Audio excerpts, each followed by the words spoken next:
ABC Listen. Podcasts, radio, news, music and more.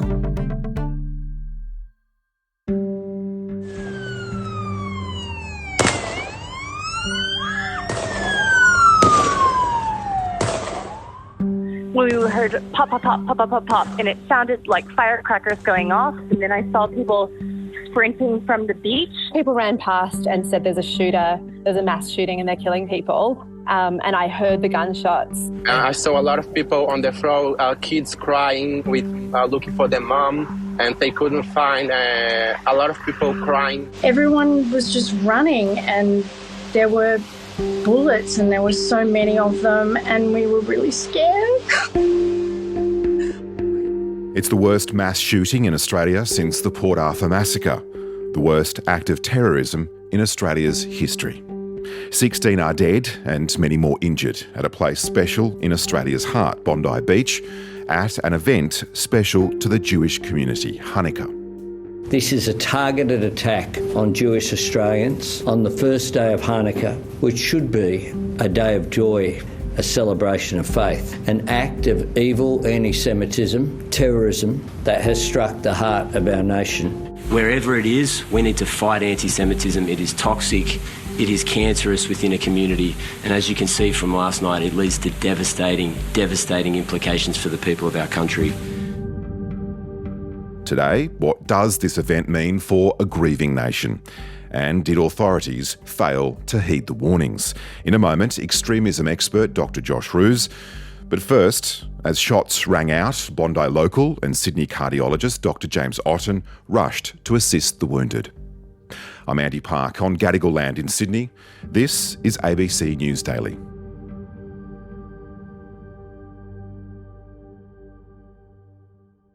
Yeah, so I was just outside the North Bondi Surf Club when the first shots happened. I initially thought that they were just firecrackers, but people started running and it was clear that there was something bad happening. I can say that I'm totally untrained for this, and I think that I don't think there'd be many people who would ever expect to experience something like that. After sirens occurred and the shooting had stopped is when I came out, and you know, at that stage, I was still,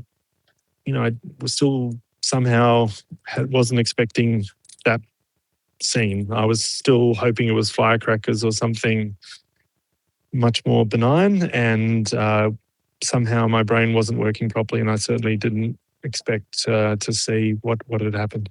There were multiple people who were injured. There were some people who were clearly severely affected.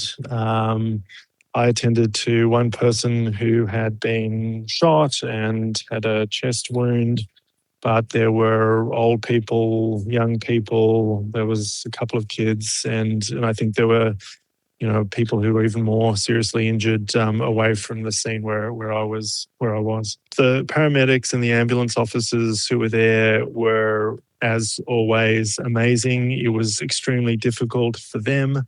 They had to coordinate multiple casualties. There were lots of bystanders. There were, some doctors, the surf lifesavers, a lot of people trying to help. It was chaotic. Everyone was trying their best.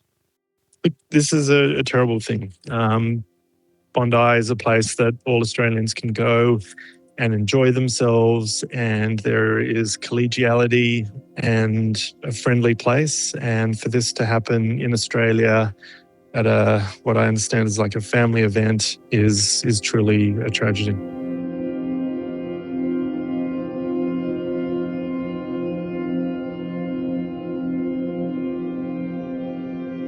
Dr Josh Roose is a political sociologist focusing on extremism. Josh, it was about 6:45 on a warm, balmy Sunday summer night when gunshots echoed across the world-famous Bondi Beach. It's just terribly shocking, really, isn't it? I mean, how do you begin to understand what happened last night? Horrific scenes that are unprecedented in Australian history. It's the worst terror attack in Australian history, unfortunately. And really, whilst not unexpected, particularly if you were to speak to Jewish members of the population who've been anticipating this sort of attack for many years, It was a very quiet, Sunday evening. No one saw this coming. Let's look at what we know. We saw two men, who we now understand to be a father and son, open fire at an event for the Jewish community. The day was marking the first day of Hanukkah. This is an obviously very important day for the Jewish faith, isn't it? Yeah, correct. It's a time of community, of peaceful gathering, and if anything, making it worse is that people's guards are down. They're surrounded by loved ones. On a beach, they're not thinking about any potential threat. We saw crowds fleeing. Details are still really coming to light, but we know that authorities in New South Wales say 16 people, including a 10-year-old girl, are among the dead. I mean, for that sort of act to happen on such a auspicious occasion for the Jewish community at the very heart of Australian culture, Bondi Beach, sun, sand and, lifeguards. This is an unthinkable tragedy. It's truly heartbreaking. Really, there are no words that adequately describe the grief and the loss of this. But this is a deeply symbolic attack. They've deliberately chosen Bondi Beach, one of the most iconic, well-known international landmarks Australia has. And it's a place, obviously, of higher Jewish concentration, population concentration. And so by targeting Australian Jews effectively celebrating their faith on the beach at Bondi, they're not only making a statement, but they're making an international statement that they knew would be spread around the world rapidly. And yet, in this darkness, there were cracks of light. There was an extraordinary act of bravery during the attack. We've all seen the amazing vision of that 43-year-old fruit shop owner from Sutherland who tackled the gunman, wrestling the long arm away from one of the shooters and forcing him to scamper. And this was all happening whilst another gunman continued firing. I mean, the bravery of that gentleman and also the New South Wales Police in response, how do you sum that up? It's the best of Australia facing the absolute worst. The visual images will obviously stay with Australia forever. There are many, many questions that will emerge from this, everything from the immediate response and to how they were able to continue to fire for so long from those positions, right through to the firearms, the extent to which this group is known, the deeper embedded issues around anti-Semitism in Australian society and the government's handling. But in the face of evil, we saw, a very short but momentary ray of light. And I think we've got to draw some inspiration and hope from that. It very quickly became clear that this was an act of terrorism, and in fact, the acts of this father and son will be investigated as such. How significant is that in terms of police authorities and powers to meet the investigative burden, and also the ability for police to seek the answers to the history of these two men, where they came from, what they believed in, who they associated with? The immediate designation is unusual. As a result of the circumstances of the incident tonight, at 9:36 p.m. this evening, I declared this to be a terrorist incident. I have also authorised special powers under Section 5 and Section 6 to ensure that... We often see require inquests to determine whether or not a terrorist attack has occurred, let alone an immediate designation. So I think those powers are going to be incredibly important in not only what material they can access quickly and how they deal with, for example, social media companies, but also looking as to whether or not there's a deeper level of support for this, whether or not there's a deeper ecosystem into which these individuals were associated, who they were working with, if anyone. And so that will enable them to unpack that much more quickly. What do you mean by social media companies? Yeah, so there's a number of layers to this. On the one hand, social media histories and whether or not these individuals were not only engaged with other individuals, but sharing those messages in online chats and encrypted messaging apps and so on. And certainly police will be going through their devices and seeking to unpack that. They'll need these powers to do so.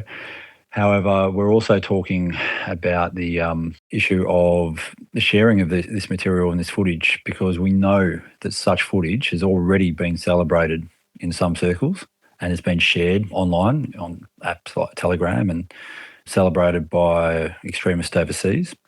And there's a stochastic element to this where footage of such attacks can also inspire others to act. The key case in point for this is the Brenton Tarrant Christchurch massacre, where there's been many copycat attempts, and part of that was the way he live streamed it. But nonetheless, in this case, we need to ensure that where possible, more graphic footage is taken down out of respect to the families, but also to prevent copycat attacks. Let's look at the impact on the Australian community, in particular the Jewish community. I mean, if you live in any of the cities around Australia where there are high numbers of Jewish Australians, you see how cohesive and how well knitted together their own community is and how well guarded their community is to potential threats. I mean, you see security guards on the streets on the weekends around Jewish schools and Jewish places of worship. The Prime Minister describes this act as an act of pure evil. Does this challenge our society in a way that hasn't been challenged before? We've seen caravan plots, we've seen acts of arson. But in terms of the Jewish community in Australia, this would have to be the darkest moment. Look, it's extremely unfortunate reality is that the Jewish population of Australia for many years have had to live in effectively a form of security state. They've had to have guards at their schools. They've had to have guards at synagogues and they've got their own community security group. And the reason they've had that is precisely for this reason. I mean, there's always a temptation, particularly for people who don't understand the challenge, to say, oh, that's overkill, why do they need that? This is precisely the reason. It's because anti-Semitism, when it becomes militarised and when it's deeply embedded in some communities, we see the end result of this last night. It's horrific. I mean, this is just gutting for the Jewish community. The co-chief executive of the Executive Council of Australian Jewry, Alex Rivchin, has been reflecting on the impact to his community. It's fundamentally changed this country. We've been changing incrementally, but something like this, there's no coming back from it. And the loss that we've suffered, the humans that are gone, that are no longer with us, they're irreplaceable, and something has been lost in a greater sense that can't be replaced, I think. Does this event expose a vulnerability in Australia, particularly in our state and federal responses to anti-Semitism? I mean, Gillian Siegel, Australia's Special Envoy to Combat Anti-Semitism, recommended back in July that more security resources were needed to combat anti-Semitism. To what extent do you think that these warnings have not been heeded, particularly by the federal government? I think there's been a failure by the federal government to take these recommendations seriously. I think the federal government has failed Australia's Jewish communities to the extent that it has consistently sought to equate anti-Semitism with other forms of racism. Now, absolutely, or any form of racism is abhorrent and needs to be treated seriously. But the threat facing Australian Jewish populations has been elevated since October 7 to an unprecedented degree. Do you agree then with Israeli Prime Minister Benjamin Netanyahu, who referenced his August letter to Anthony Albanese in which he accused Canberra of pouring fuel on an anti-Semitic fire, end quote? Yeah, I don't use those same evocative terms. I think you've got to look at this through an evidence-based lens. And I think in doing so, you can see a number of occasions where Australian Jewish leaders have raised time and time again the urgency of the threat and the dimensions and nature of the threat that they're facing. And time again, including our Home Affairs Minister, who's failed to act, have really fobbed this off. They've effectively said, look, we take it seriously, anti-Semitism is bad, but so is all racism, and we're going to fund everyone equally, and we're going to look at this as a wider problem. It's not. Anti-Semitism is unique because of the deep hatreds that exist and have historically existed. We've seen how that's played out historically. And the fact is that Australia's Jewish population have been squeezed between neo-Nazis on the one hand, who call for their eradication, through to Salafi jihadists who, as we've seen at October 7, have attempted to annihilate the Jewish population, through to extreme leftists who cloak their anti-Semitism through the lens of anti-Zionism, and are quite clever in doing so, but nonetheless effectively carrying out the same anti-Semitic attacks as other members of these extreme groups.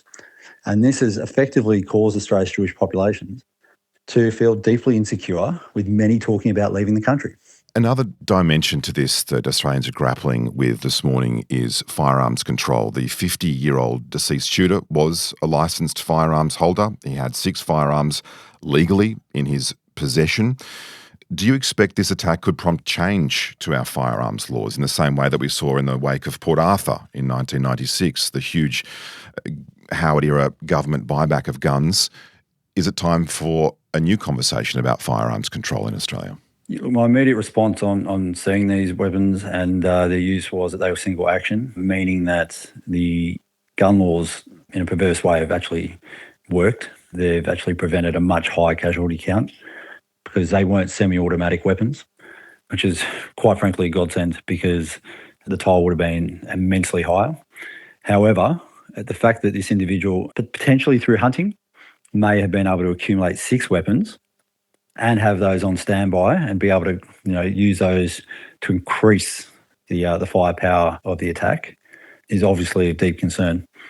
And so the question would be about how many you can accumulate.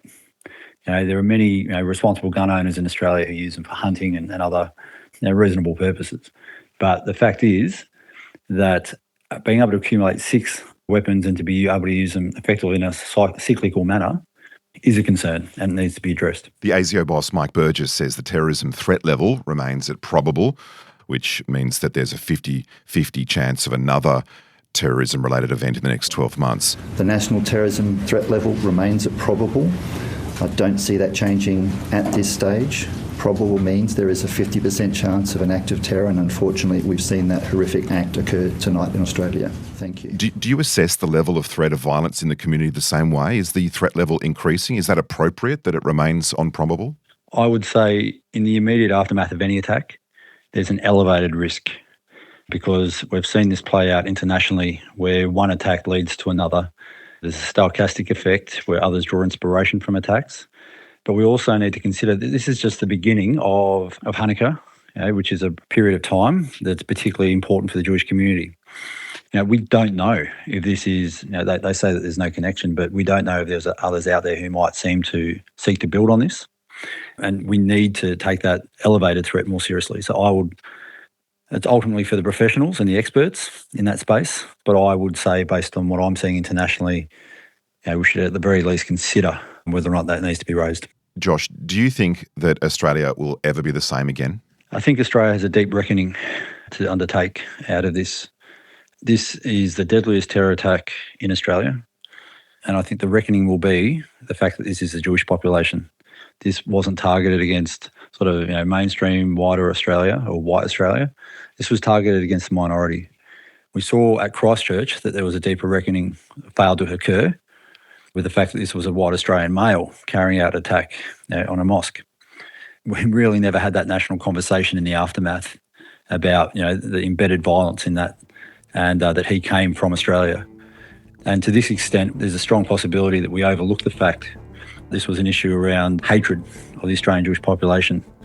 And we say, it was tragic, it's terrible, we'll make sure it never happens again. But we don't have a deeper conversation about where this has come from and about the fact that we need to look at banning extremist organisations like Hizb ut-Tahrir and others that effectively contribute to an ecosystem in which extremism and hate is not only celebrated but normalised. And I think we need a deeper reckoning with what we're prepared to tolerate in that space. This episode was produced by Sydney Peed and Cinnamon Nippard. Audio production by Sam Dunn. Our supervising producer is David Cody. I'm Andy Park. ABC News Daily will be back again tomorrow. Thanks for listening.